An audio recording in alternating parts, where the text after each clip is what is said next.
Zombo District is ranked among the worst performing districts in the country, especially in the primary leaving examination results. Of the nearly 2,000 candidates who sat for PLE last year, only 25 passed in Division 1. Local leaders say the crisis begins much earlier at the lower primary level. To pick up, to reach P7, to pick up and perform very well, it needs you to start from primary 1. Primary 2, the child is now reading, performing, can read, can write. But this one here cannot even write the name in P2. Out of the whole class of 300 in P2, only not more than 5 can write their names. In several government-aided schools in the district, children reportedly learn how to write their names in primary 4.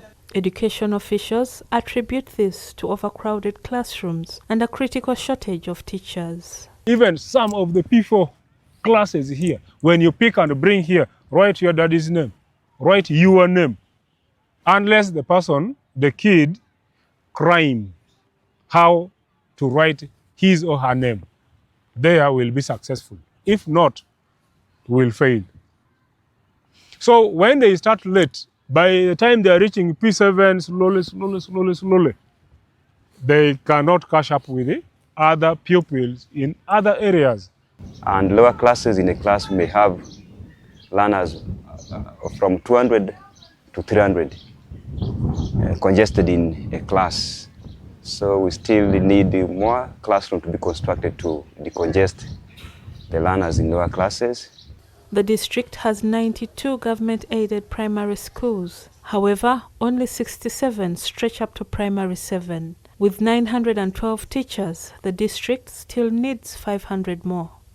And the head teachers, we still also have gaps because we are supposed to have 92 substantive head teachers, but we still have half of it are substantively appointed. And also deputies, we still have gaps because most deputies are in acting positions.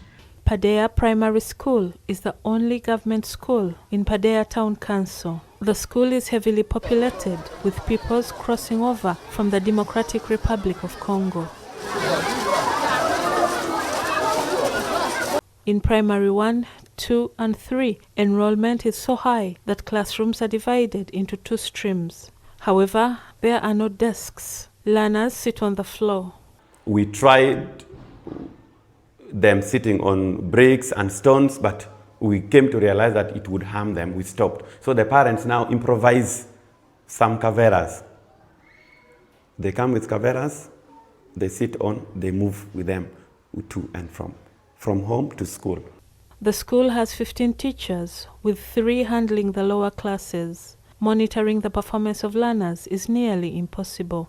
Following at the education system, one teacher is supposed to teach only 25 learners in a classroom. Now, when you talk about this, it is far much beyond.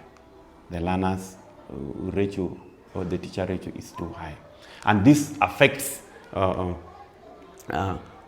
teaching and learning in this school.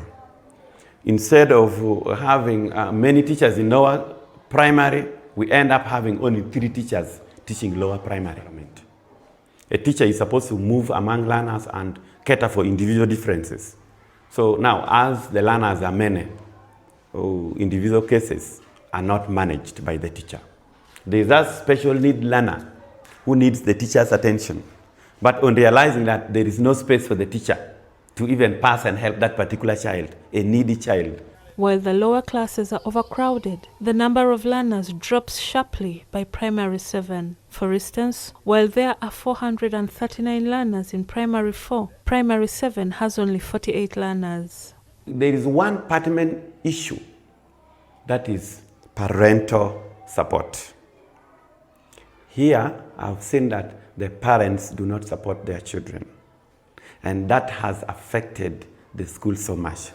There are some parents who are unable to provide books and pens, pencils for their children's education. And when we sensitize them, they feel like rather keeping their children at home. There is a lot of child labor here, because market day is Monday, Thursday there is a market in Congo, Tuesday and Friday there is another market. So those children, they are selling there, they are taking goods to sell. High level of school dropouts in Zombo District, and this is caused by teenage pregnancies, poverty, and also these parents who are so much attached to material gains. You find that they make these girls to move out of school so that they can get these material gains, like payment of dowry, when a child has not yet reached the age of 18. So that is where defilement occurs. In the 2025-2026 national budget, the government increased funding to universal primary and secondary education to 5 trillion shillings to recruit teachers and improve infrastructure across the country. However, the reality in Zombo District tells a different story. With overcrowded classrooms, a severe teacher shortage, a rising number of teenage pregnancies, and a growing dropout rate, Zombo District's education sector faces serious challenges.